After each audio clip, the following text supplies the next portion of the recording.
The wind came down off the Wind River peaks like something with teeth. It came the way it always came in the deep of a Wyoming winter, funneling through the high passes and gathering speed across miles of open range, until it struck the lower valleys with a force that could flatten a man against his own barn door, carrying with it snow so fine and so driven that it scoured paint from wood and skin from exposed faces alike. Ranchers in 3 counties had learned to read that wind the way sailors read the sea, the low moan that meant an ordinary storm, the rising shriek that meant take the cattle to low ground now, and the third sound, rarer and worse, a kind of keening silence between gusts that old-timers called the widow's hush, because it was the sound the wind made just before it killed somebody careless enough to be caught out in it. That third sound had been building for 2 hours, by the time Jedediah Calloway turned his collar up against it, and kept riding anyway. It had been snowing for 2 days straight over the Calloway Range, the kind of snow that didn't fall so much as a tack, driving sideways in sheets that turned the world the color of bone. By the third night, the temperature had dropped so low that the ranch hands stopped counting degrees and started counting hours until sunrise, huddled around the bunkhouse stove with their collars up and their prayers quiet. Jedediah Calloway rode through it alone. He always rode alone in weather like this. His men had learned not to argue. Jade Calloway owned 40,000 acres, 12,000 head of cattle, and half the mortgage paper in Larkspur County, and not $1 of it kept him inside on a night when the wind screamed like a widow.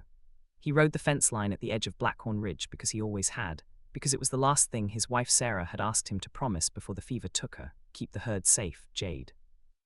Promise me you'll always look after what's yours, and some promises a man keeps even after the person who asked for it is 6 years in the ground. His buckskin gelding, Kane, fought the wind with lowered head and flattened ears, hooves punching through drift after drift. Jade's beard was rimed with frost, his hat brim frozen stiff, his hands numb inside doubled gloves. He was thinking, as he often thought on nights like this, of Grace, how she used to stand at the ranch house window during storms, pressing her small palm to the frosted glass, watching for him.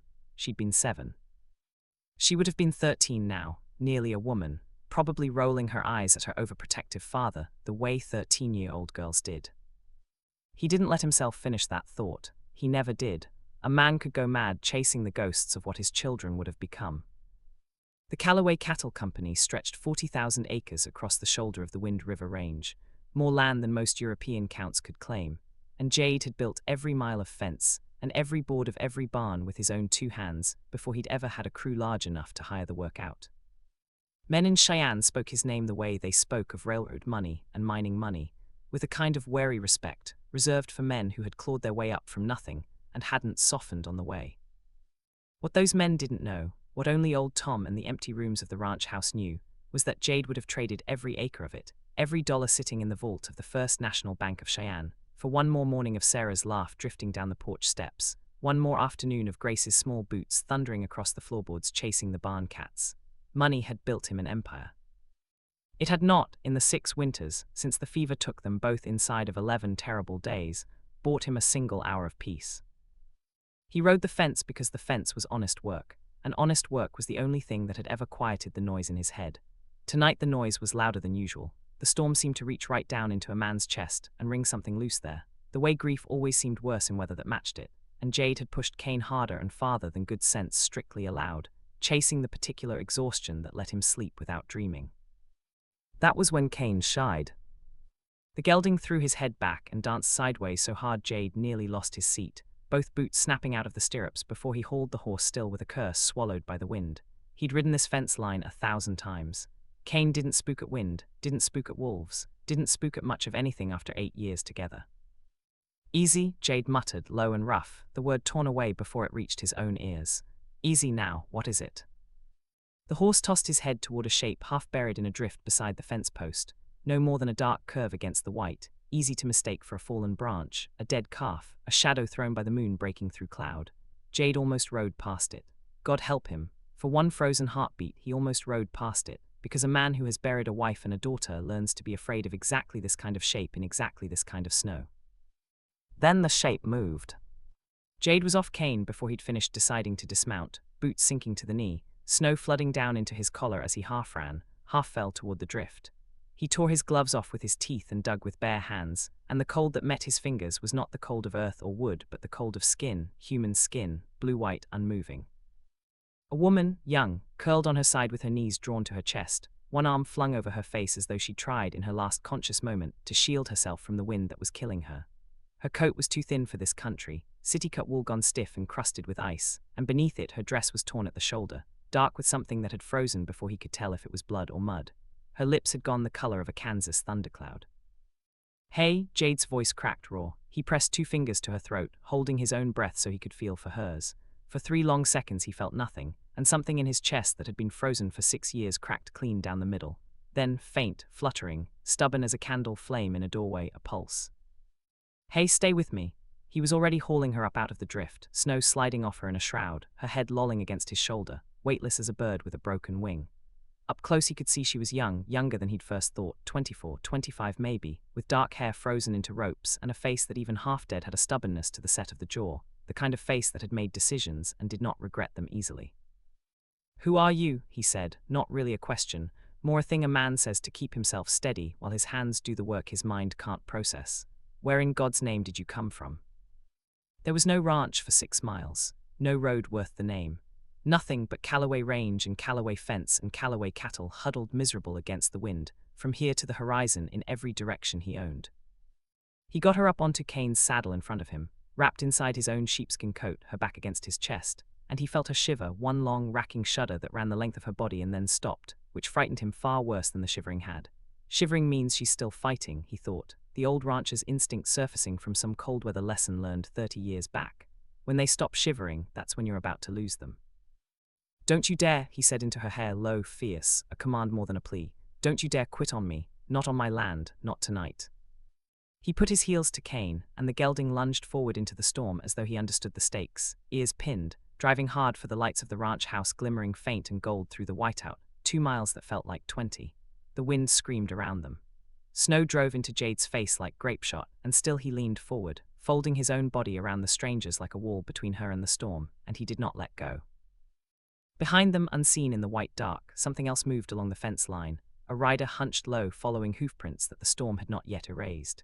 He'd been tracking the woman for the better part of 2 days, ever since a rancher's boy near the Sterling Road had mentioned, for the price of a silver dollar, a young woman on foot heading north into where no sane traveler would choose.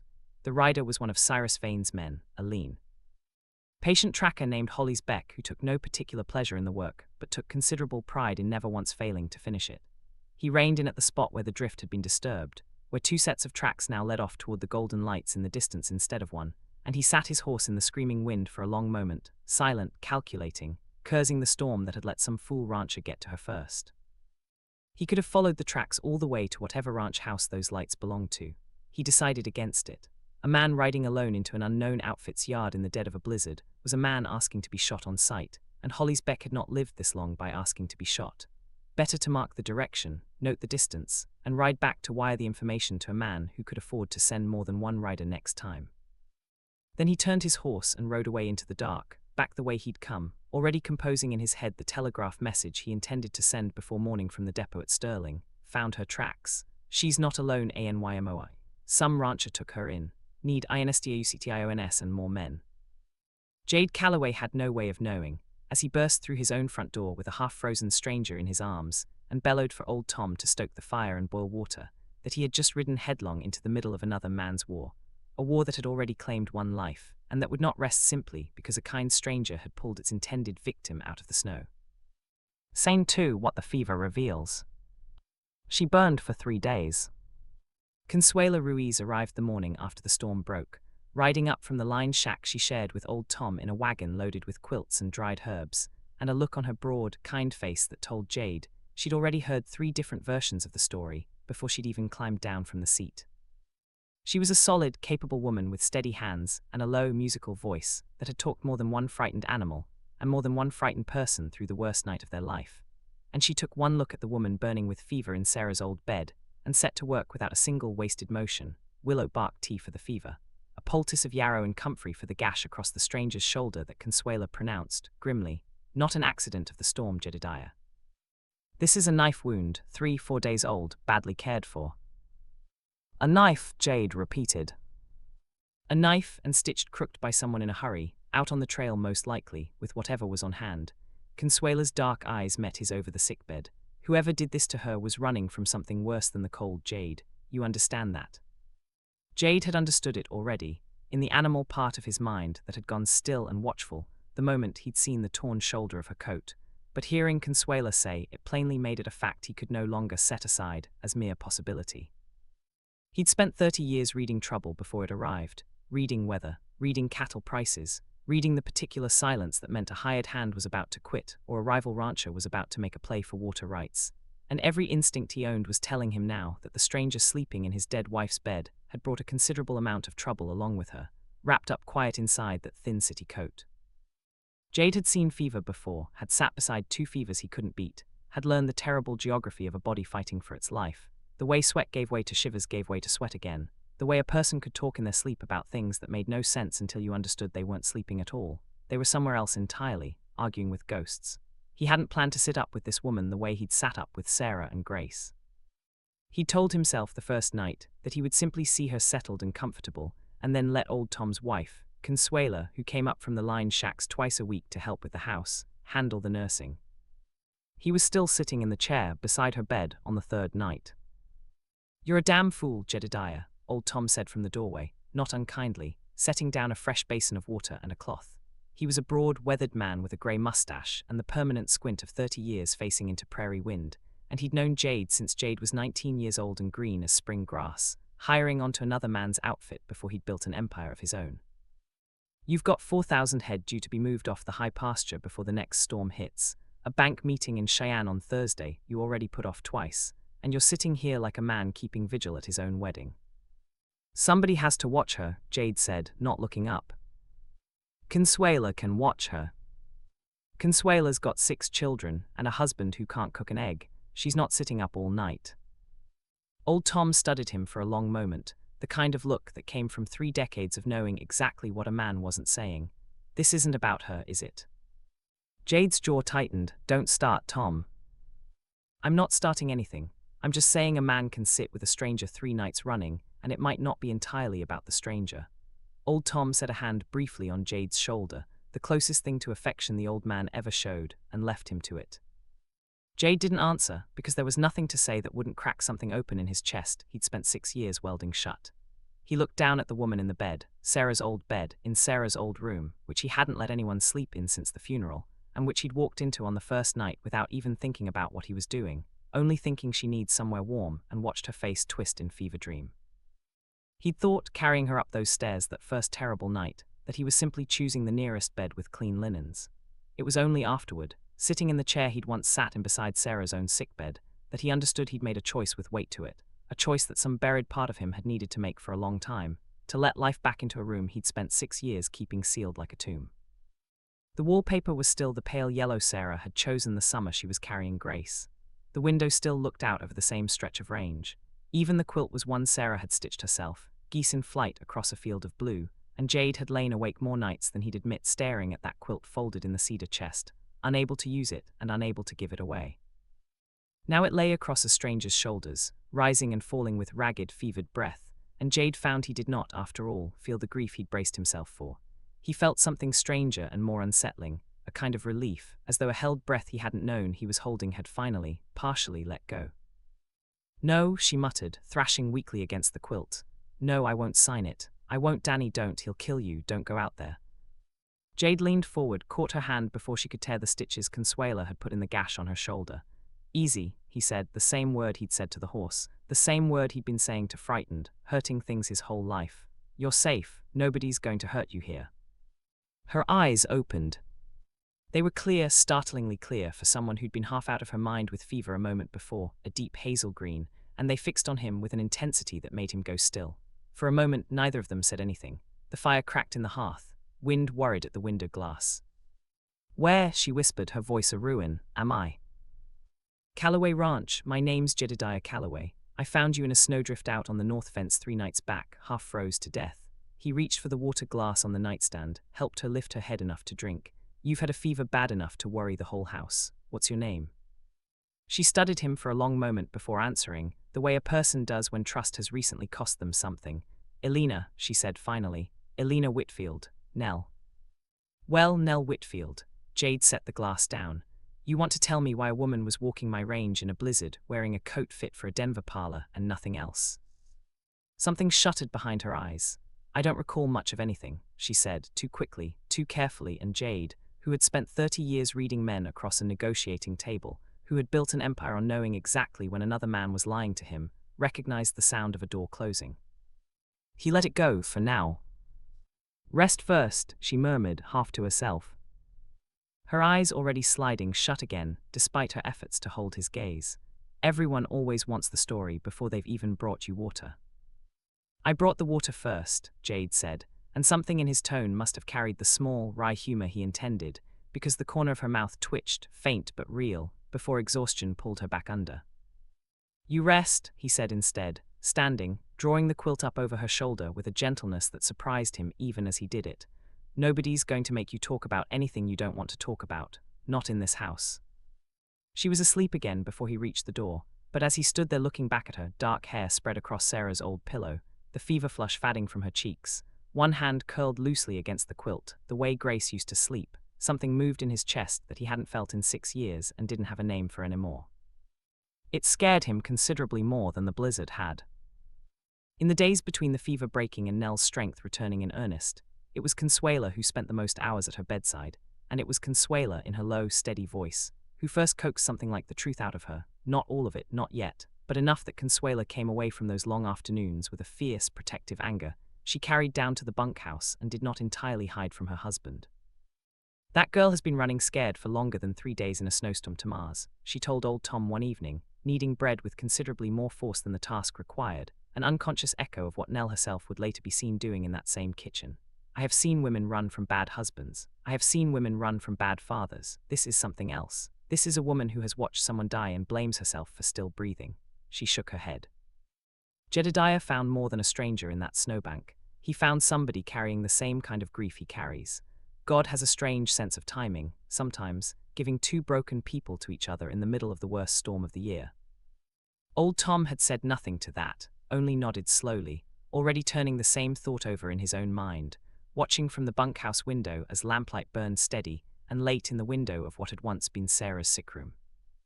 2 days later, she was strong enough to sit up and take broth without help, and strong enough, evidently, to argue. I need to leave, she said, swinging her legs out of bed the moment Jade's back was turned, only to have to grab the headboard as the room tilted sideways. I've imposed on your hospitality long enough, Mr. Calloway, and I have. You have nowhere to go, in whether that would kill a healthy man, on a horse you don't have, in a coat that already nearly got you killed once, Jade said, crossing the room in 3 strides to steady her before she went down. Up close, even weak and swaying, there was a fire in her that he found himself unwilling to look away from. Sit down before you fall down, Miss Whitfield. I don't need you to manage me. I'm not managing you, I'm keeping you alive. There's a difference, though I understand a person in your state might have trouble telling. That at least drew something close to a laugh from her, short, surprised, quickly suppressed, as though laughing were a luxury she hadn't budgeted for.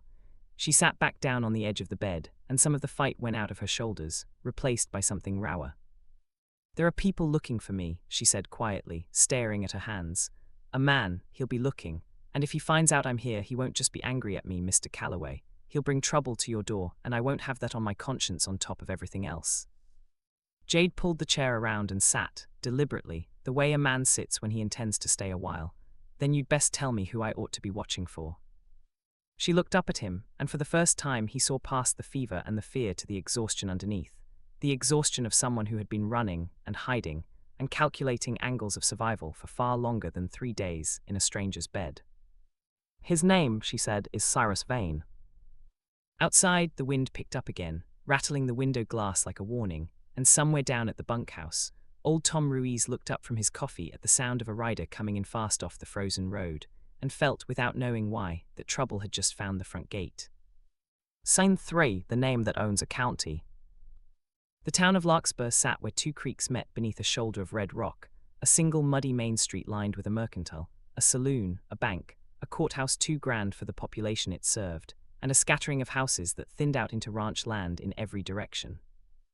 It was the kind of town that had boomed briefly during a short-lived silver rush a decade back, and then settled into the slower, steadier business of cattle and grain, and Sheriff Amos Doyle had worn the badge there for 11 years, long enough to know every family's business and most of their secrets besides.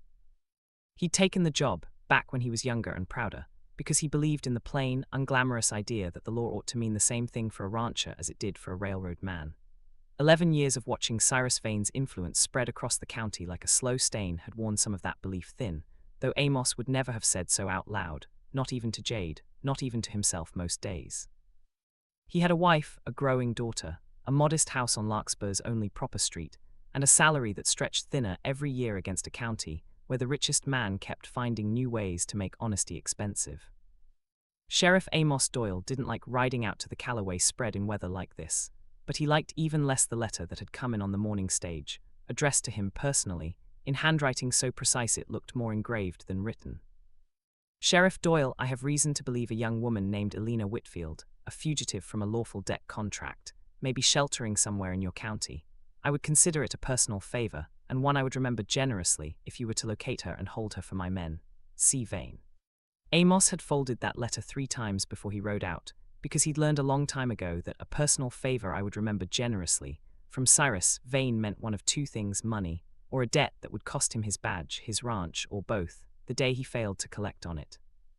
He found Jade in the barn, forking hay with the controlled violence of a man working out a problem with his shoulders, because his mind wasn't fast enough to solve it any other way. Jade. Amos, Jade set the fork against the stall and pulled off his gloves. Didn't expect you out in this. Didn't expect to be out in it.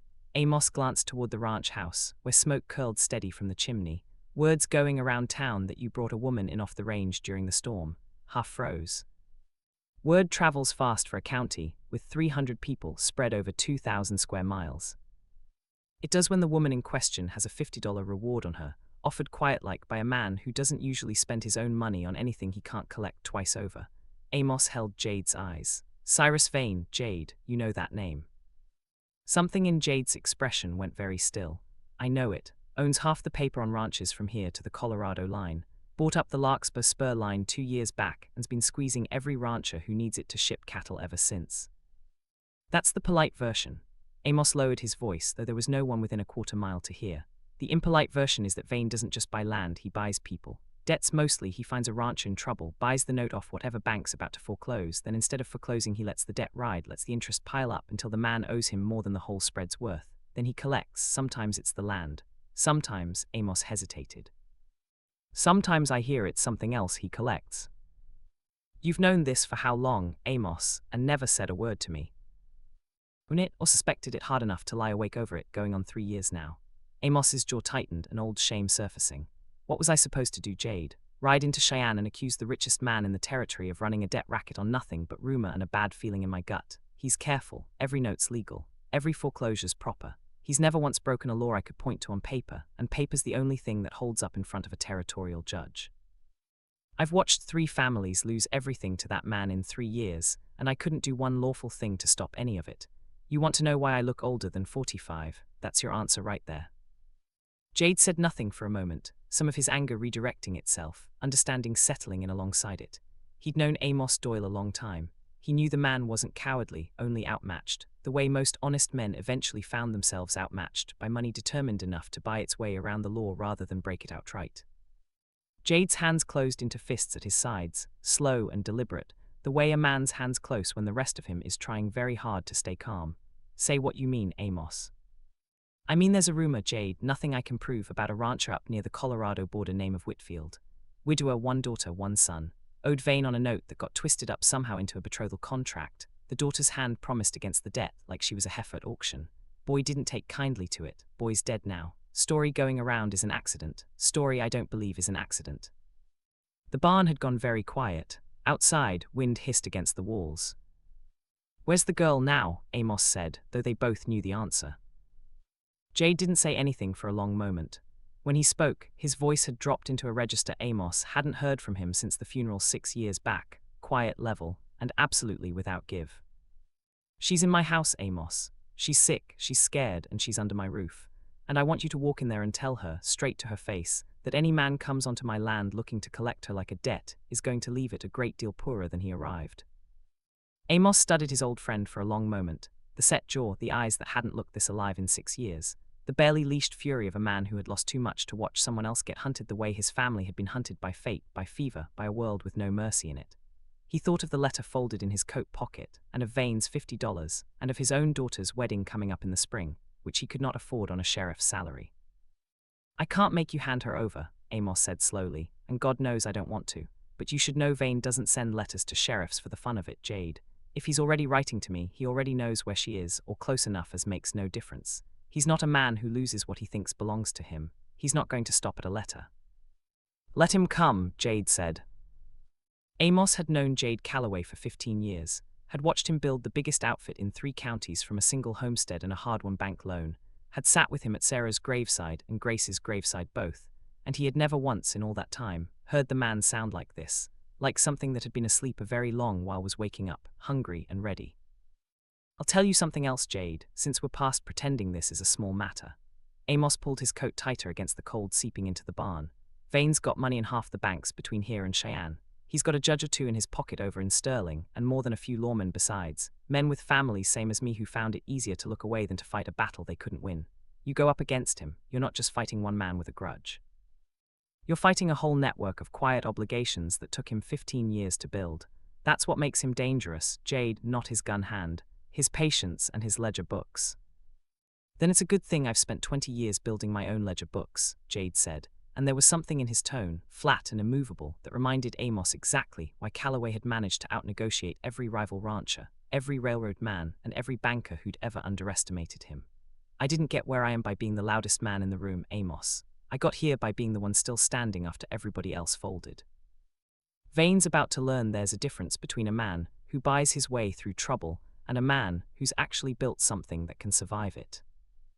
"Just be careful what you're inviting onto your land, Jade," Amos said quietly, gathering his reins. "Men like Vane don't fight fair, and they don't fight alone."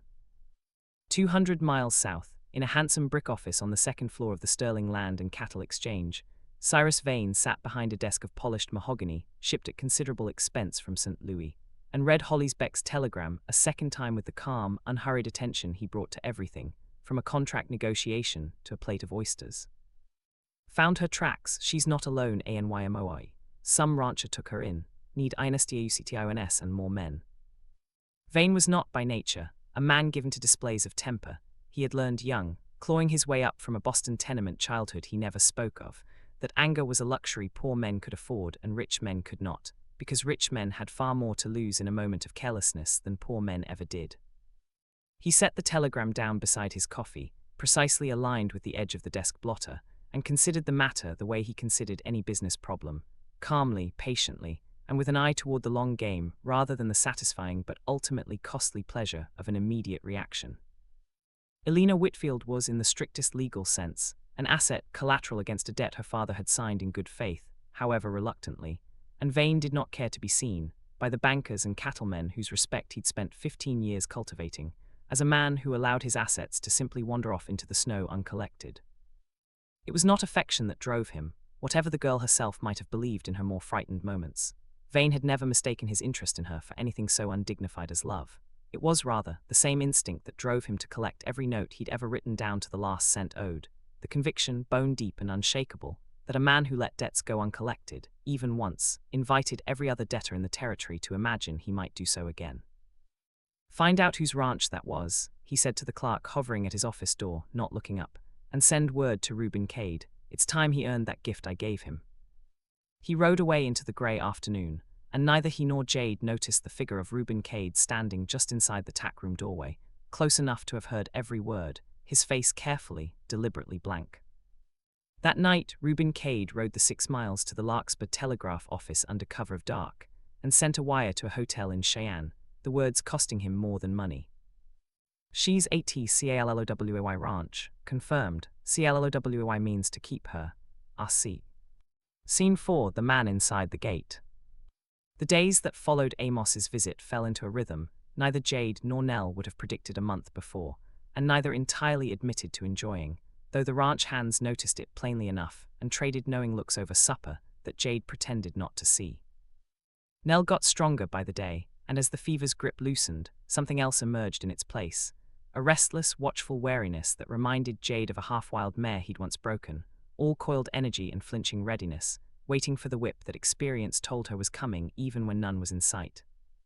Jade took her into Larkspur in early February, over old Tom's mild objections about the risk of showing her face in town so soon, reasoning that a woman who spent a whole winter hiding indoors would come to feel like a prisoner regardless of how comfortable the prison. They rode in on a clear, hard blue morning, the mercantile stove smoking cheerfully against the cold, and Jade watched Nell move through the aisles, running her fingers over bolts of calico and tins of coffee, with the wondering carefulness of a person rediscovering ordinary pleasures after a long stretch of having none. "You don't have to buy me anything, Mr. Calloway," she said, when he set a length of deep green wool on the counter beside a spool of thread, having noticed her hand linger there twice. "Wasn't buying it for you," Jade said, perfectly straight-faced. "Man needs a new scarf for winter. Just happens this color would suit you considerably better than it'd suit me." That earned him a real laugh, bright and startled, the kind that turned two heads at the counter and made the mercantile's owner, old Mrs. Petrie, glance between them with the beginning of a knowing smile. By the time they left, half the women in Larkspur had found some reason to pass through the store and get a look at the woman staying out at the Calloway place. And by the time they'd finished their business at the bank and started the ride home, Nell had gone quiet again, thoughtful. "They were kind," she said finally, as the town fell away behind them, "kinder than I expected. I suppose I thought after everything that people would look at me and see trouble. A woman running from a debt, a scandal waiting to happen." "Folks around here know trouble when it's the kind worth judging a person for," Jade said. "And they know the difference between trouble a person brought on themselves and trouble that got put on them by somebody with more money and less conscience. You're not the first family veins squeezed in this territory, Nell. You won't find near as many strangers in this as you think." She looked at him for a long moment, the wind pulling loose strands of dark hair across her face, and said nothing more the rest of the ride, but something in her posture had eased, some old brace against the world's judgment finally allowed to loosen just slightly. She took to helping Consuelo in the kitchen, first from the chair by the stove, and then, as her strength returned, on her feet at the counter, hands finding work the way some people find prayer, a way to keep the mind from wandering somewhere darker. Jade found himself making excuses to be in the house more than the ranch strictly required. He told himself it was to keep an eye on a guest who might, at any moment, decide to bolt back out into the winter rather than accept charity. He told himself several things, over the course of those 2 weeks, that he didn't entirely believe. "You don't have to hover, Mr. Calloway," Nell said one evening, catching him watching her from the doorway of the kitchen as she kneaded bread dough with more force than the recipe strictly required. "I'm not going to disappear out the window." Wasn't hovering, he came in anyway, leaned against the counter, just admiring a woman who fights bread dough like it insulted her mother. That earned him a real smile this time, quick, unguarded, gone almost before he registered it, and something in his chest turned over. "My mother taught me to knead," she said a woman who couldn't work out her anger on bread dough would end up working it out on her husband instead. She glanced sideways at him. "She died when I was 12. Fever like half this country seems to die of. Left my father to raise me and my brother Danny alone, out on our spread near the Colorado line." "Sounds like a good woman." She was. Nell's hand slowed on the dough. "My father wasn't so lucky in the years after. Bad winters, worse cattle prices, a drought that took 2 seasons of grass. He took a loan against the ranch to see us through. Small thing, he thought, a few $100s from a man who seemed reasonable enough at the time." Her jaw tightened. That man was Cyrus Vane. Jade said nothing, letting the silence hold space for her to keep going or not, as she chose. "He let the interest run," she said, staring at nothing now, the dough forgotten under her hands. "Never called for payment, never pushed. We thought we'd caught a lucky break, a patient creditor in a hard country. It took my father 2 years to understand that patience wasn't kindness. It was a trap closing slow enough that you don't feel the teeth until they're already through the bone." Her voice had gone flat, controlled, the voice of someone reciting a wound they'd examined too many times to cry over anymore. By the time he understood, we owed more than the ranch was worth 3 times over, and Vane came to collect, not the land, me. "He wanted to marry you." Jade's voice had gone very quiet. "He wanted to own me, Mr. Calloway, and marriage was simply the paperwork he preferred. My father refused. Vane made it clear the debt would be called in full within the month if he did, which would have put my father and Danny and every hand on our place out in the snow with nothing. So my father signed, not because he wanted to sell his daughter, because he saw no other way to save the rest of us." She looked up, and her eyes were dry, and somehow that was worse than tears would have been. Danny didn't take it so philosophically. He wrote to Vane's office in town to tear up the contract with his own hands. They found him 3 days later at the bottom of Cutter's Ravine. Vane's men said it was his horse, spooked on the ridge trail in the dark. "You don't believe that?" "I believe Danny could ride that trail blind, Mr. Calloway. I believe a boy who'd ridden that ridge since he was 6 years old didn't lose his horse to a shadow. Her hands had gone white-knuckled on the edge of the counter. I believe Vane had him killed to make an example, and I believe my father's heart broke so completely in the month after that he stopped fighting Vane on anything at all. He told me 2 weeks ago that the wedding would happen in the spring. I told him I'd rather freeze to death on the open range than marry the man who killed my brother. Her voice cracked finally on the last word. I left that night. I didn't plan much beyond north and away, and I very nearly got exactly what I said I'd rather have. For a long moment neither of them spoke. The kitchen fire popped and settled. Somewhere outside, one of the hands called to another across the yard, ordinary ranch sounds that felt, in that charged silence, like they belonged to some other, gentler world than the one Nell had just described. My father used to say, Jade said finally, quiet, that a man doesn't find out what he's made of until something comes along and tries to take everything he's got. I've had that test, Miss Whitfield. Buried it twice, matter of fact. I know something about what it costs a person to keep standing after the ground's been pulled out from under them. He looked at her steadily. You're still standing. Whatever else Vane took from you, he didn't take that. Some days I'm not sure how, Nell admitted. Some days I think it's only spite keeping me upright. I decided somewhere on that road north that I would rather die free in the snow than live comfortable in his house. And once you've decided a thing like that, Mr. Calloway, it's difficult to go back to being frightened of ordinary hardship. Cold, hunger, those are honest enemies. They don't pretend to love you while they're killing you slow. Jade crossed the kitchen without entirely deciding to, and put his hand over hers where it gripped the counter edge, and she let him, which surprised them both. You're not going back to him, Jade said. It wasn't a question, and it wasn't a comfort offered lightly. It was a fact, stated with the same flat certainty a man might use to describe the sunrise. Not while there's breath in me.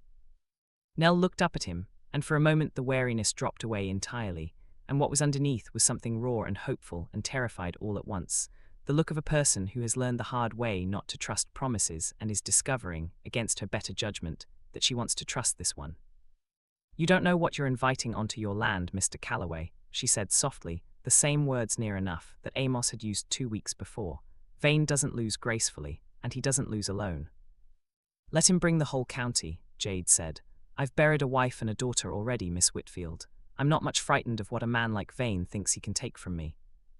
He didn't know, as he said it, how soon those words would be tested, nor that the man who'd carry the news of exactly where to find her was already saddling a horse in the Calloway barn, 40 yards away, his conscience a bruise he'd stopped pressing on months before. Reuben Cade had been a Calloway hand for 4 years, quiet and steady and unremarkable in every way that mattered on a working ranch, good with horses, better with cattle, never drank past his limit, never started trouble in town. What none of the other hands knew, what even old Tom hadn't guessed in 4 years of working beside him, was that Reuben's younger brother had run up a gambling debt in Cheyenne 2 years back, the kind of debt that got a man's kneecaps broken, or worse, if it went unpaid long enough. Cyrus Vane had bought that debt the way he bought everything, quietly, patiently, waiting until the moment it would be worth the most. He'd found Reuben 8 months ago, at a saloon in Larkspur, and laid the terms out with the same pleasant, unhurried courtesy he used for everything. Your brother's debt is paid in full, Mr. Cade.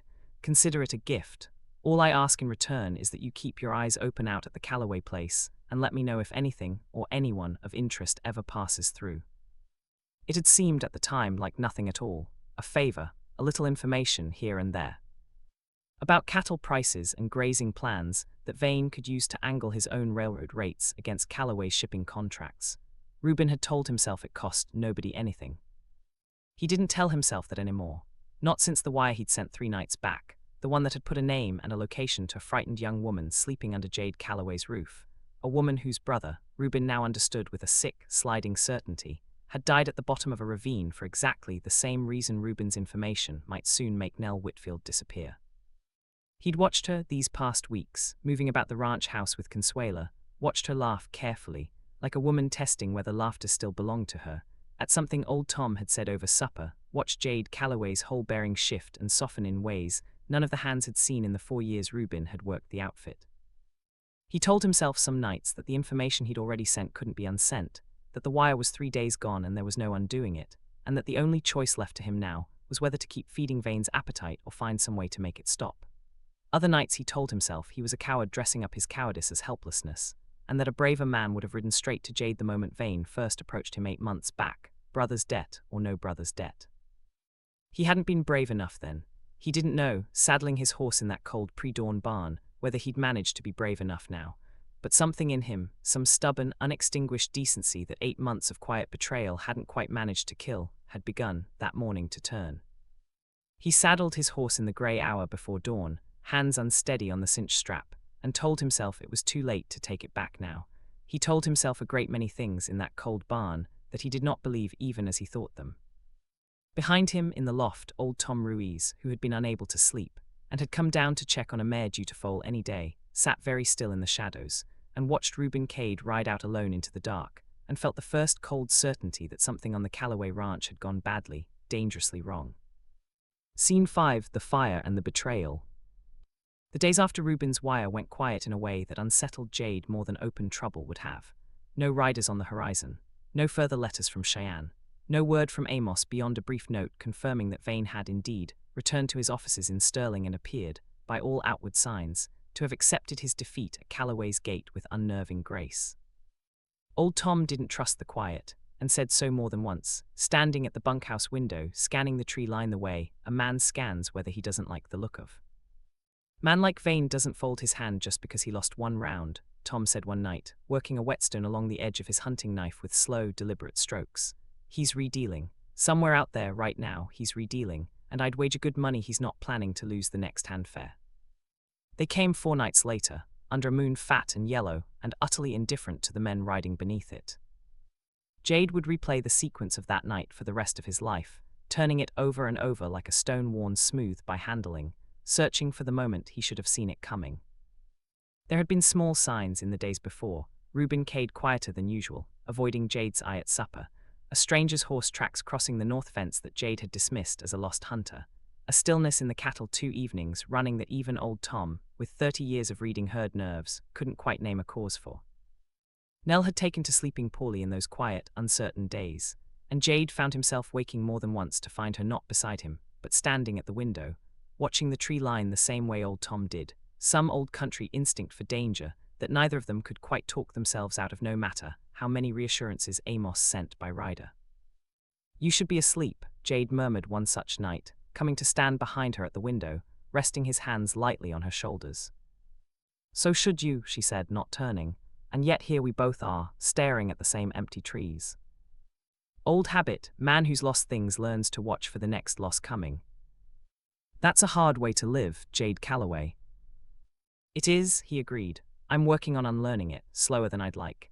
He pressed a kiss to the crown of her head, and for a moment they simply stood together in the dark, watching nothing move against the pale snow, 2 people who had both learned, the hard way, that peace was a thing you had to keep fighting to believe in even after the fighting itself was supposedly done. It was old Tom who woke Jade that very night, hammering on the ranch house door at 2 in the morning, with a fist that nearly took it off the hinges. Jade, J.D., fire in the west pasture. They've fired the hay barn and I count riders, 6, maybe 8, coming up from the tree line.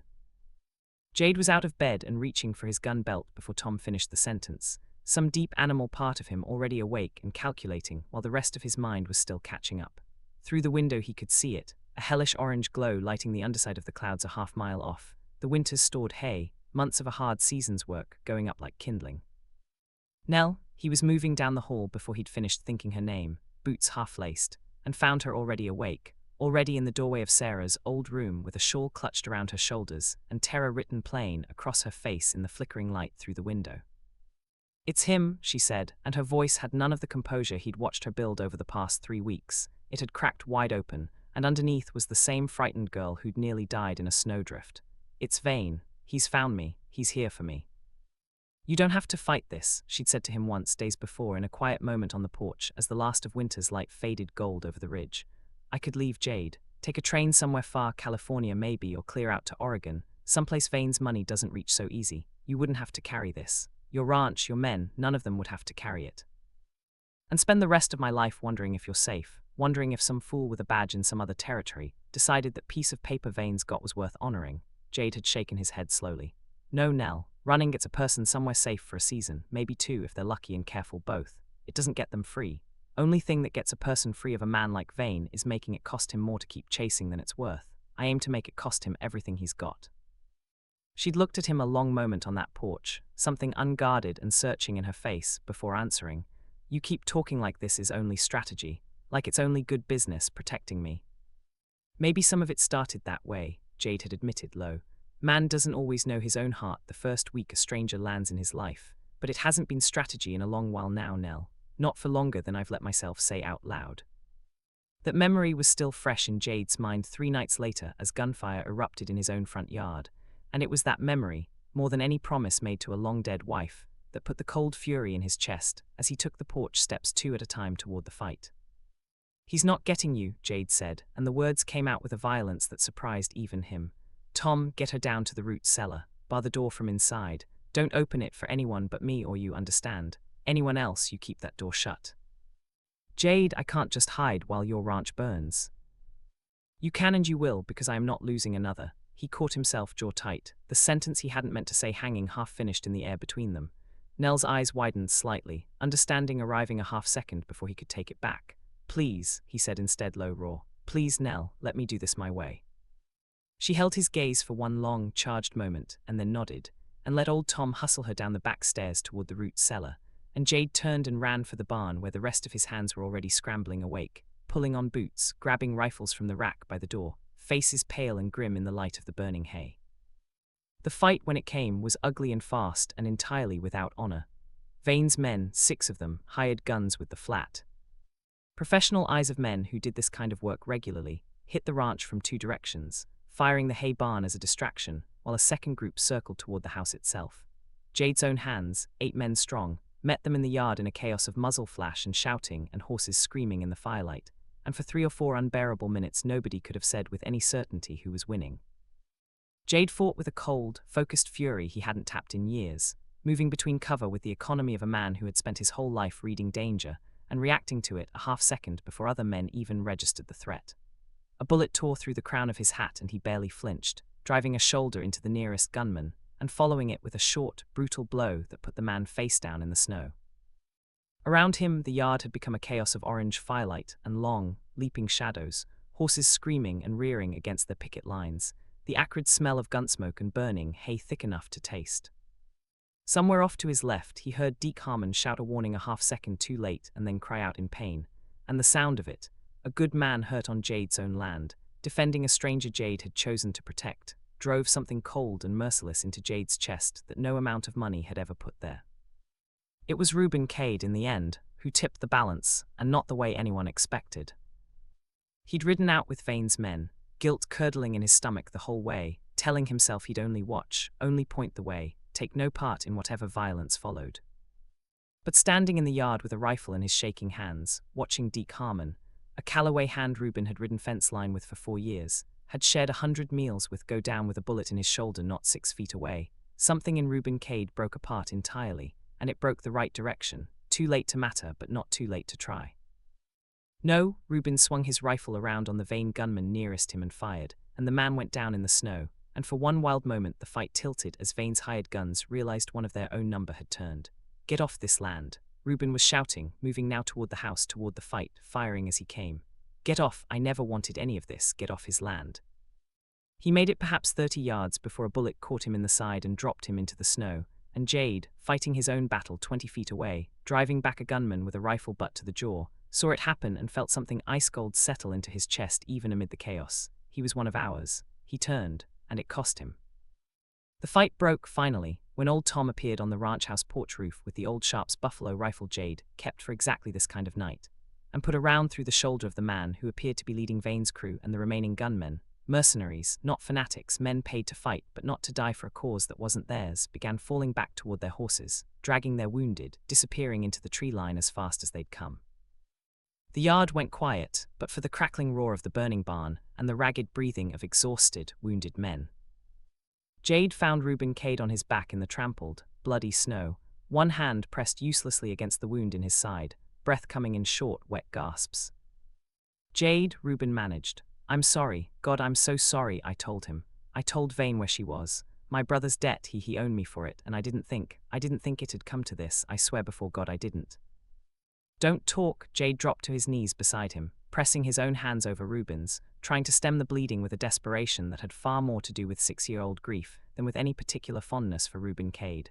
"Save it, Tom, get the doc." "Tell her," Reuben whispered, his voice already fading, eyes losing focus on the smoke-hazed sky above. Tell Miss Whitfield I'm sorry. Tell her I tried to fix it. At the end, I tried. His hand went slack under Jade's. The barn burned down to embers as the sky began, very slowly, to grey toward dawn, and Jade Calloway knelt in the snow beside a dead man who had betrayed him, and then died trying to undo it, and understood, with a clarity that felt like a physical blow, that Cyrus Vane had just declared a war that would not end until one of them was in the ground. In the wreckage of that terrible night, Deke Harmon lay in the ranch house parlor with his shoulder bound tight and his face grey with pain and blood loss, and it was Nell, emerging finally from the root cellar once old Tom judged it safe, her own fear for Jade's survival written plain across her face, who knelt beside him with steady hands and did what she could to ease his suffering until the doctor could be fetched from town through the snow. "You didn't have to fight for me," she said quietly, pressing a cloth to his brow, her voice thick with a guilt she couldn't quite keep from her face. "None of you did. This wasn't your war."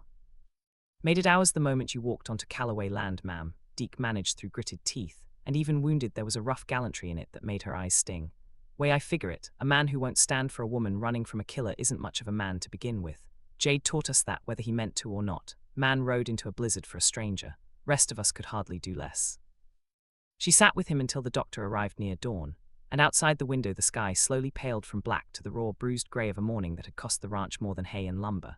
And Nell understood, watching Jade emerge from the yard with Reuben Cade's blood still on his hands, that whatever safety she'd hoped to find by running north had transformed, sometime in that terrible night, into something considerably more dangerous and considerably more precious, a home worth defending.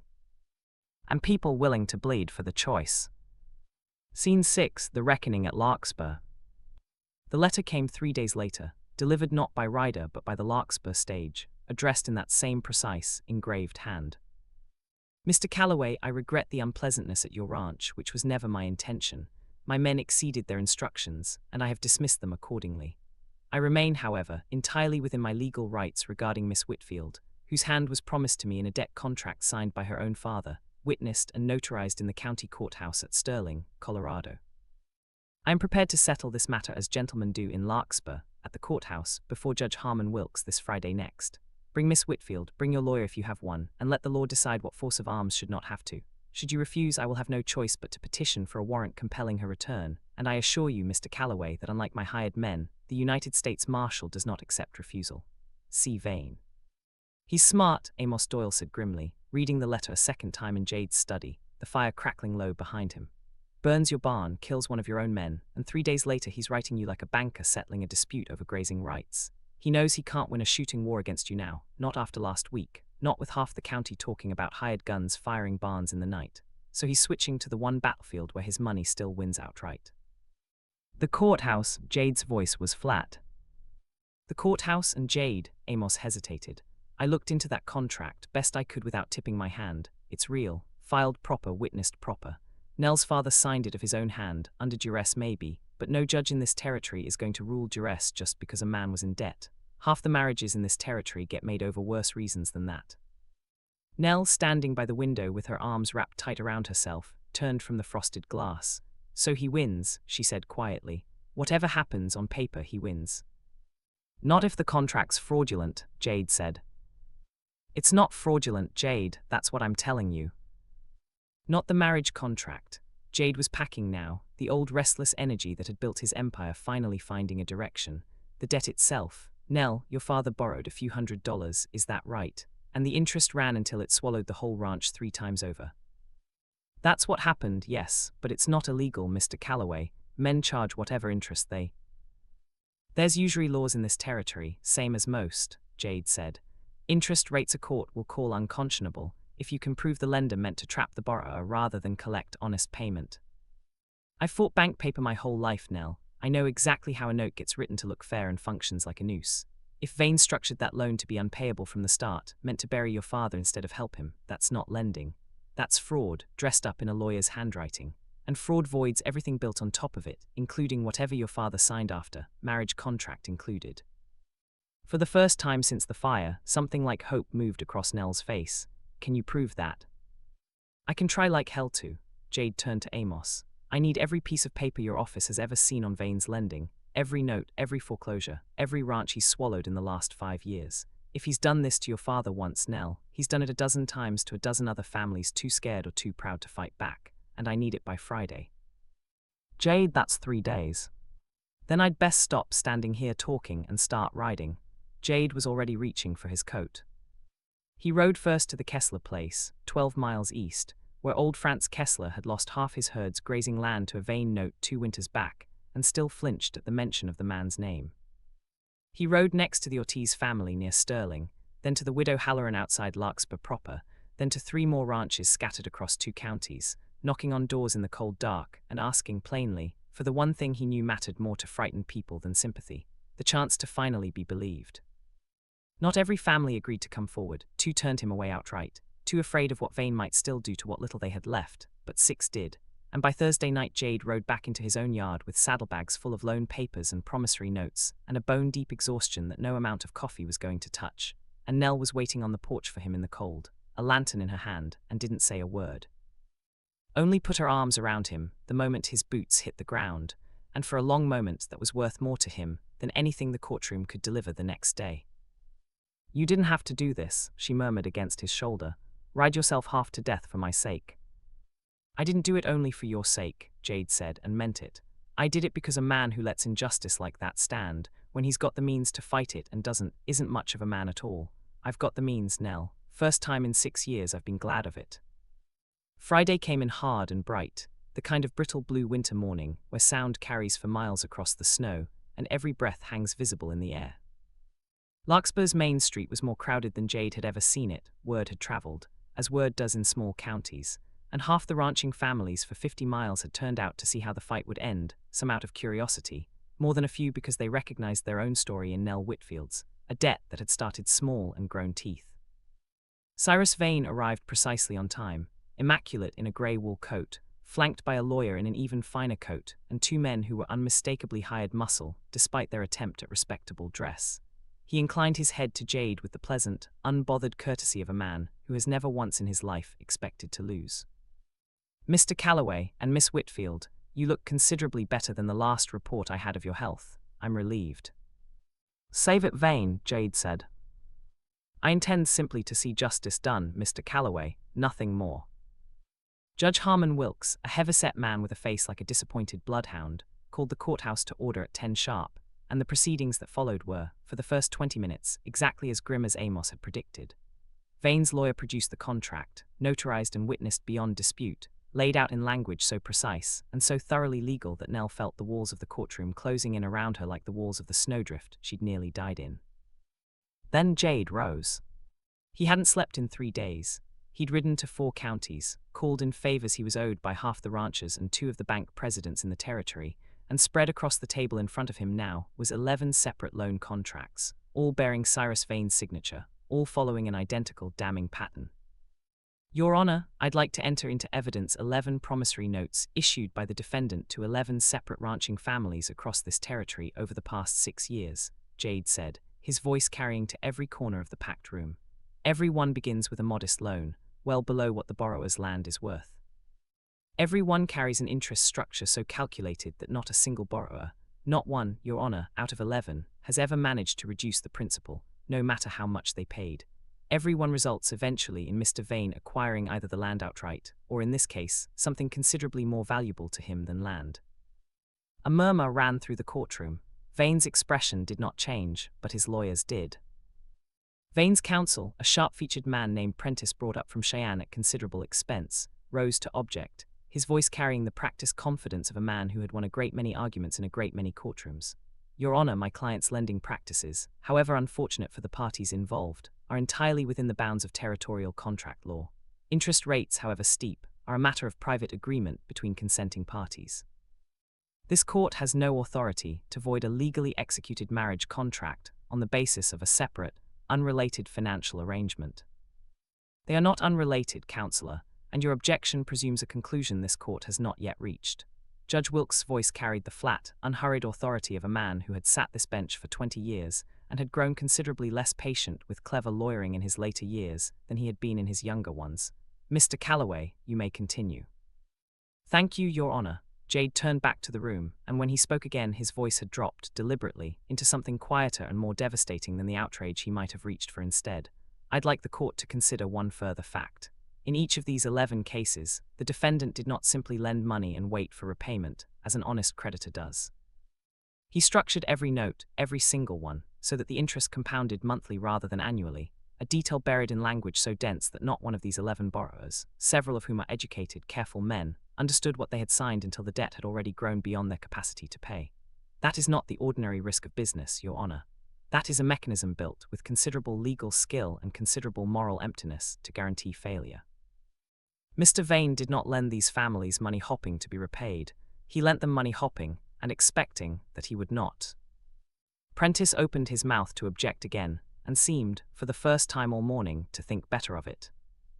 Before Judge Wilkes retired to consider his ruling, he asked, as courtesy demanded, whether Miss Whitfield herself wished to speak, and Nell rose from beside Jade with her chin lifted and her hands steady despite the pounding of her heart, determined that the last word in this room belonged to her rather than to the lawyers who had spent the morning arguing over her future, as though she were not present to argue for herself. Your Honor, I have heard a great deal today about interest rates and notarized signatures and the letter of the law, she said, her voice carrying clear and unwavering to every corner of the packed courtroom.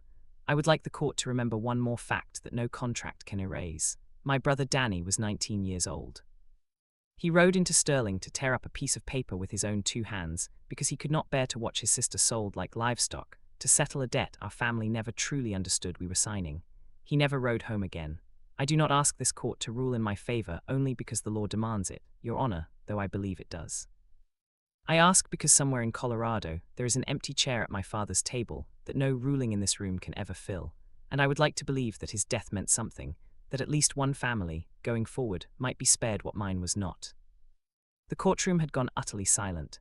Even Judge Wilkes, a man who had presided over 3 decades of territorial disputes and prided himself on unshakable composure, cleared his throat before he spoke again, and when he finally rendered his verdict, there was an edge in his voice that had not been there before. This is not lending, Your Honor, Jade continued. This is a trap built to look like generosity, designed from the first signature to be unpayable, structured to end exactly where Frank Whitfield's debt ended, with a family stripped of everything they had, and a daughter offered up like collateral, because Mr. Vane understood precisely how desperate men come to see their own children when there's nothing left to sell but them. Jade's eyes found Nell's across the courtroom, and something passed between them that steadied them both. I'd ask this court to examine each of these 11 notes on its own merit, and I'd ask the 11 families whose signatures appear on them, 6 of whom are sitting in this courtroom right now, Your Honor, because I rode out and asked them to come, to tell you in their own words, exactly what it felt like to sign. What followed was 2 hours that Cyrus Vane would remember with cold fury for the rest of his life, rancher after rancher rising to describe the same pattern, the same patient trap, the same slow tightening of a noose disguised as kindness. Franz Kessler, grey-haired and stiff with old winters, described in a voice thick with shame how he'd signed his name to a loan he barely understood, because Vane's agent had smiled the whole time and called it a formality. The widow Halloran, in a black mourning dress 12 years worn thin, described losing her husband's grazing rights within a year of his death, the interest on a small loan having somehow, impossibly, tripled in 11 months. Each story was different in its particulars and identical in its bones, and Jade watched the color drain steadily from the faces of the jury of local ranchers and townsmen the judge had seated for the civil matter, watched recognition dawn on face after face. This happened to my neighbor. This nearly happened to me. By the time the last witness sat down, Judge Wilkes' disappointed bloodhound face had settled into something considerably harder. Mr. Vane, the judge said, I am prepared to rule that the lending practices described in this courtroom constitute usury under territorial statute, and further, that any contract executed under such predatory terms, including the marriage agreement in question, is void as a matter of law, having been extracted through financial coercion rather than freely given consent. He struck his gavel. The contract binding Miss Elena Whitfield to Mr. Cyrus Vane is dissolved, effective immediately. Furthermore, given the pattern of evidence presented, I am referring this matter to the territorial attorney for criminal investigation into fraud, and I would strongly suggest, Mr. Vane, that you retain considerably better counsel than the gentleman currently beside you. For one endless moment, Cyrus Vane sat perfectly still, and then something in his composed, patient face finally cracked, not into rage, which might have been almost reassuring in its honesty, but into something colder and more dangerous, a man recalculating, a predator realizing the trap had for once closed around his own leg. He rose slowly, straightened his coat, and looked at Jade with an expression of terrible, quiet promise. You've cost me a great deal today, Mr. Calloway, he said softly, for Jade's ears alone as he passed.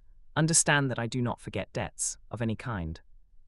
He walked out of the courthouse a free man. The criminal referral would take months to produce so much as an indictment, if it ever did, but he walked out having lost, in full view of every rancher in the territory, and Jade understood, watching him go, that a cornered animal does not simply slink away.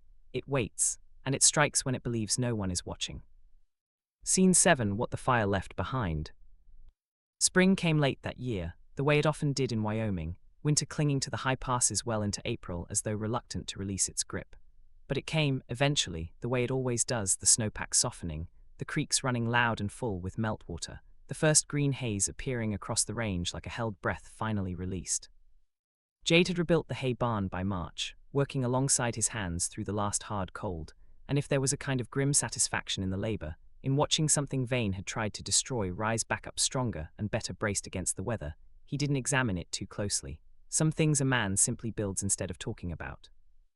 The new barn stood a full 10 feet longer than the one that had burned, its timbers thicker, its roof pitched steeper against the snow load, and Jade had insisted on cutting a wide window into the hayloft facing east, toward the sunrise, a detail none of the hands understood until old Tom mentioned, quietly, that Sarah had always wanted a window like that in the old barn and never gotten around to asking for it before the fever took her. Jade hadn't said anything when Tom brought it up. He'd only nodded once and gone back to setting the next timber, and Tom had understood well enough to let the matter rest there, unspoken, the way most of the truest things between them always had been. The rest of the outfit healed slower than the barn did, in the particular way a community heals after violence has touched it. Deke Harmon's shoulder mending crooked enough that he'd carry a slight stiffness in cold weather for the rest of his days, though he never once complained of it. The younger hands riding fence with a wariness they hadn't carried before, glancing twice at any stranger's tracks. Old Tom sleeping for a good while after, with a loaded rifle propped within easy reach of his bunk, a habit he never fully broke even after the danger had unquestionably passed. Grief and fear, Jade had learned twice over in his life now, didn't disappear simply because the immediate danger did. They only slowly, gradually, made room for other things to grow up alongside them. Nell had stayed. There had been no grand conversation about it, no formal arrangement discussed over supper, simply a slow, undeniable gravity that had pulled her deeper into the rhythms of Callaway life with each week that passed, until one morning in late February Jade had realized, with a lurch of feeling he hadn't permitted himself in 6 years, that he could no longer picture the ranch without her in it. She'd taken over the account books, her sharp mind for numbers a match for Jade's own, and more than once caught an error in a supplier's invoice that would have cost the outfit $200 if it had gone unnoticed. She'd planted a kitchen garden along the south wall of the house, the same wall Sarah used to plant, and when Jade had first seen the neat rows of turned earth he'd stood very still for a long moment, an old grief and a new tenderness moving through him at once, not fighting each other the way he'd feared they might, but somehow, impossibly, making room for one another. There had been a hard stretch in early March, a week or so after the courthouse victory, when Jade had woken in the grey pre-dawn certain he'd heard riders in the yard, certain that Vane, humiliated, dangerous, unpredictable in his fury, had finally come to finish what the fire had started. He'd stood at the window with his rifle in hand for the better part of an hour, watching nothing but empty snow and the shapes of cattle huddled against the cold, and it was Nell who had finally come and stood beside him, wrapping a blanket around both their shoulders, and said the thing he hadn't let himself say out loud. "He's not coming, Jade, not with guns, not anymore. Amos said his lawyers are bleeding him dry just keeping the criminal case delayed. A man like that doesn't spend his last dollars on revenge. He spends them trying to look like he never lost at all." She'd rested her head against his shoulder, and after a moment the tension had gone out of him, the rifle lowering. "You can put it down, you know, the watching, not all at once, but you can start." It had taken him the better part of that month to believe her, and longer still to sleep a full night through, without waking to check the window, but by the time the last hard frost broke in April, Jade found he'd stopped listening quite so hard for hoofbeats that weren't there. Old Tom had watched all of it with the quiet, satisfied patience of a man who'd been waiting 6 years to see his old friend come back from wherever grief had taken him. "You going to say something to her, or are you planning to court that woman entirely through the medium of fixing her window latches and building her a proper root cellar door?" Tom said one evening in April, finding Jade on the porch, watching the sunset burn orange and gold over the western ridge. "Wasn't aware I was courting her, Tom." "Everybody in 3 counties is aware you're courting her, Jade. You're just the last man in Larkspur to admit it out loud." Tom settled onto the porch rail, pulling out his pipe. "Sarah's been gone 6 years, Grace with her. I loved that girl like my own granddaughter, and I loved Sarah like a daughter, and I will grieve them both till the day I die. but grieving a person and refusing to love again aren't the same promise, son, whatever guilt's been telling you these 6 years. Sarah wouldn't have wanted you standing at the edge of your own life, watching it happen to somebody else. Jade didn't answer for a long time, watching the light fade gold to purple across the range that Sarah had loved, that Grace had run wild across as a child, that had somehow, this winter, become the ground on which something new had taken root without his ever quite deciding to plant it. "I'm afraid, Tom," he said finally, quiet, honest in a way he rarely allowed himself to be. "I built all this," he gestured at the ranch spread out below them, 12,000 head, 40,000 acres, more money than he could spend in 3 lifetimes, and none of it kept them safe. None of it stopped the fever. I've got every dollar a man could want, and it bought exactly nothing when it mattered. What happens if I let myself love her, Tom, and it isn't enough again?" "Then you'll grieve again, same as any man who loves anybody ever risks," Tom said gently. "But I'll tell you what I've learned in 60-some years on this earth. Jade, a man who stops loving so he can't be hurt again, isn't protecting himself. He's just choosing a slower kind of dying. You didn't ride out into that blizzard because your money told you to. You rode out because something in you that all the wealth in Wyoming couldn't kill went out looking for a stranger in the snow and decided her life was worth saving. That wasn't your bank account making that decision, son. That was your heart. Same one that's telling you something right now, if you'd quit arguing with it long enough to listen." Jade found her in the kitchen garden the next morning, kneeling in the black spring earth with dirt on her hands and a smudge of it across one cheek, and he stood in the doorway for a long moment simply watching her, the same way he'd once watched her sleeping off a fever in Sarah's old bed, and understood that he had, somewhere in the space of a hard winter, come entirely and helplessly back to life. "It's Nell." She looked up, shading her eyes against the morning sun, and something in her face, some readiness, some hope she'd been carrying quietly for weeks without daring to name it, told him she'd been waiting for this conversation nearly as long as he had. "I built this ranch on the promise I made my wife," Jade said, and his voice was not entirely steady, "to look after what was mine. I've spent 6 years thinking that meant cattle and land and money in the bank. I rode out into a blizzard last winter because some part of me hadn't given up on that promise, even after I thought I had nothing left worth protecting." He crossed the garden and knelt in the dirt beside her, careless of his good trousers, and took her earth-stained hand in both of his. "I don't have the words city men use for this, Nell. I've never been much good at pretty speeches. But I know I want you here not as a guest, not as a debt I'm settling with the world, but because this ranch stopped feeling like a monument to what I lost the day you started planting things in it. I love you. I have for longer than I've let myself admit. And I'm asking you to stay, not because you've nowhere else to go, because I don't want to spend one more winter wondering what it would have been like if I hadn't." Nell's eyes had filled, and for a moment she couldn't speak at all, and when she finally did, her voice came out rough with feeling she no longer tried to hide. "I collapsed in the snow believing I had nothing left in the world worth saving," she said. "You didn't just pull me out of that drift, Jade Calloway. You pulled me out of 6 months of believing I was only worth what I could be sold for." She pressed his hand to her cheek, dirt and all. "I love you too. I have since the second week, when you sat up all night arguing with a fever dream because you were too stubborn to let me die on your watch. Yes, I'll stay. I'll stay for good, if you'll have me."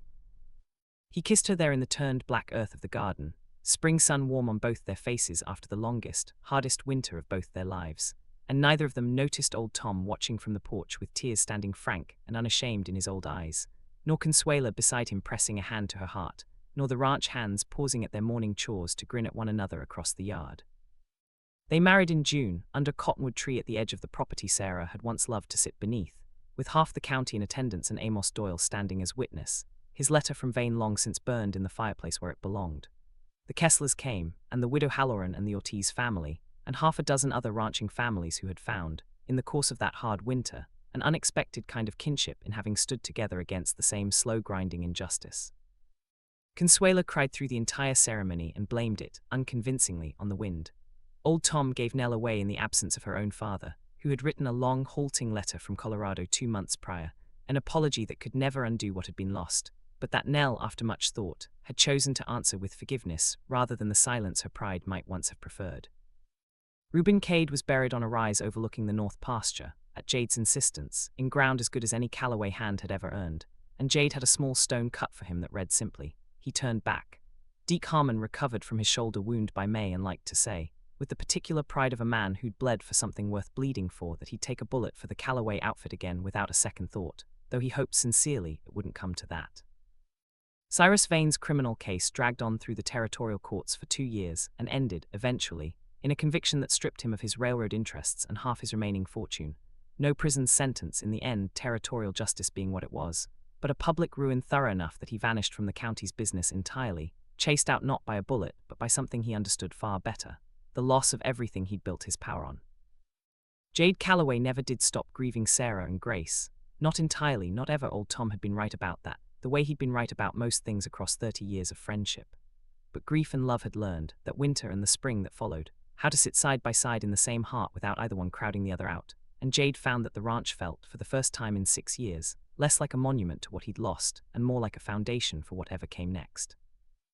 Nell planted a second garden that fall, this one along the north wall, and when Jade asked her why, she only smiled and said some things needed room to grow that hadn't had it yet. The following spring their daughter was born on a morning bright and clear as new snow, and they named her Sarah Grace, and Jade Calloway, millionaire cattle baron, the hardest bargainer in 3 counties, cried like a man half his toughness the first time he held her, understanding at last that everything he owned, every acre and every dollar, had only ever been worth as much as what he was finally, fully willing to protect. Sarah Grace Calloway grew up the way her namesakes might have wished for her, wild and laughing, and utterly unafraid of Wyoming winters, riding before she could properly walk, chasing barn cats across the same floorboards her father still, on quiet nights, remembered another small girl chasing. Jade never pretended to her that she had been named for ghosts. When she was old enough to ask, he told her plainly about the wife and daughter who had come before her, about the fever that took them, about the 6 long winters he'd spent believing he had nothing left worth protecting. He told her, too, about the night her mother collapsed in a snowdrift on Calloway land with nothing to her name but a torn coat and a stubborn will to live, and about the courtroom fight that followed, and Sarah Grace grew up understanding, in the particular unhurried way children absorb the shape of their parents' love, that her family had been built out of 2 people's refusal to let grief and cruelty have the final word. Nell never did go back to Colorado to live, though she made peace, eventually, with her father, and brought Sarah Grace to visit the old Whitfield spread each summer until the old man passed peacefully in his sleep. 7 years after the courthouse verdict, with his granddaughter's small hand in his, Nell kept, framed above the kitchen hearth for the rest of her life, the notarized copy of Judge Wilkes' ruling, not out of bitterness, she always said, but as a reminder to herself and to anyone who asked, that a piece of paper meant to trap her had, in the end, been the very thing that set her free. The blizzard that had nearly taken Nell's life became, in the years that followed, a story told and retold around the Calloway supper table, how a woman had collapsed in the snow with nothing left to lose, and a hard, grieving man had made one decision, on one terrible night, that changed the whole shape of both their lives. Visitors to the Calloway ranch in later years, and there were many, for Jade's name only grew more respected across the territory, as word spread of how he'd broken Cyrus Vane's grip on half a dozen struggling families, sometimes asked Jade directly how a man built out of 30 years of hard bargaining had found room, so suddenly, for a stranger's life to matter more than his own careful walls. Jade never had a tidy answer for it. He would only look toward whatever window happened to be nearest, toward the range that had buried 2 people he'd loved and somehow, against every fear he'd carried since, given him 2 more to love in their place, and say something close to the truth as he understood it. I rode out that night because a promise I made my wife wouldn't let me do otherwise, he'd say. I stayed changed because once I held that woman half froze in my arms, I understood I'd rather risk losing everything loving somebody again than keep everything and never risk it at all. Man can own the whole territory, gentlemen, and die with an empty house. I nearly did. I don't intend to make that mistake twice. Some folks say money can't buy happiness. Old Tom liked to tell anyone who'd sit still long enough to listen, usually with his granddaughter Sarah Grace perched on his knee. That's not quite right, in my experience. Money never bought this family one single hour of happiness, but a man's willingness to ride out into a storm for a stranger who couldn't pay him back a dime, now that bought this family everything that ever mattered. The end.